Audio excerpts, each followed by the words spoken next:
So let's start with tell us a little bit about your story with selective mutism. Sure.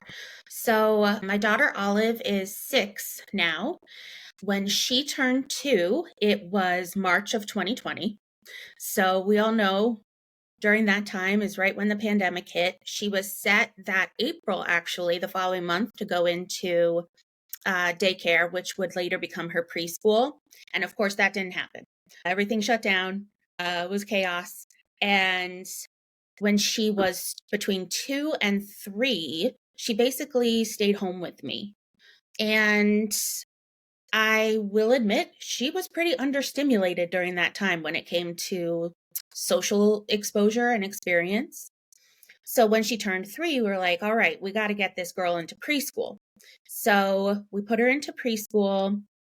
And a couple weeks later, we picked her up, my husband and I, and she ran to my husband and said, "Daddy." And the teacher said, "Huh, that's the first time I've heard her speak." We thought, oh no, that's not great. What are you talking about? She's not talking. And it was very unusual for us because she was talking at home, no problem, to mom and dad. We had our close little bubble of a few friends and family members. She talked no problem. So why isn't she talking in school? And it kind of came to light in that moment. The teacher said, yeah, she just doesn't seem to be warming up. We thought she would warm up by now. Some kids take a little while, but she's really seems nervous. She doesn't really want to play with the other children. She kind of stays by herself. She's not really answering our questions. Sometimes she's frozen throughout the day, and we have to kind of help her body transition from one area to the next. And that's when we first realized like something's going on. This is either a really hard transition for her or it's going a little bit deeper. So it was at that time that we sought some help. We went to a psychologist before we discovered the Smart Center, and it just didn't seem like a good fit. We weren't really going deep enough into the why behind it all. Why wasn't she speaking? Why did she seem really nervous? And that's when we found the Smart Center and got an evaluation and attended Communicamp.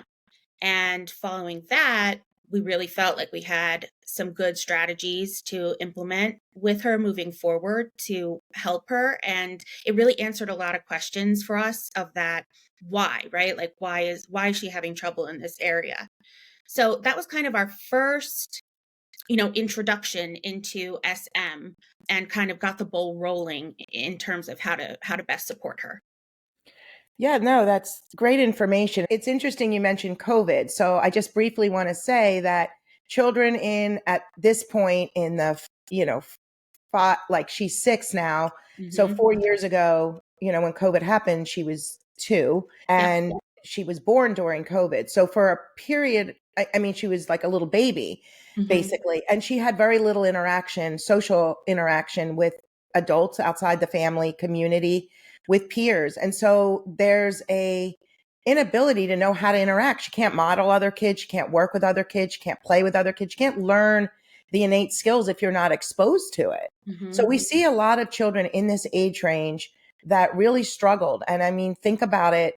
When you were out and about, let's say, after the lockdown and you started sneaking out, you had masks and don't go near that person, don't go near that person. Mm-hmm. So these kids were hearing that. So we see a lot of children at the Smart Center that were affected greatly by COVID. And it's usually the children that were in that preschool age and the middle school age, which were just so affected, and kids entering college, where you literally had almost like a 2-year gap. And for a child that's, was 2, 3, 4 years old during that time, I mean, that's huge. Yeah, I mean, it was basically a third of her life, right? Like Exactly, exactly, at that exactly. time. So we can't go the route of, here are stickers to talk and just do it, do it, do it, because they almost don't know how. They Exactly. just don't know how, and it causes them great anxiety. They don't understand the nuances because they didn't witness them and learn them. So that's not surprising to me. And the approach at that point, like you said, is to figure out what are her underlying whys, right? But begin the Mm-hmm. process to understand what stages of social communication she was at, what was her baseline, and then respect that baseline and begin to move and train you and train teachers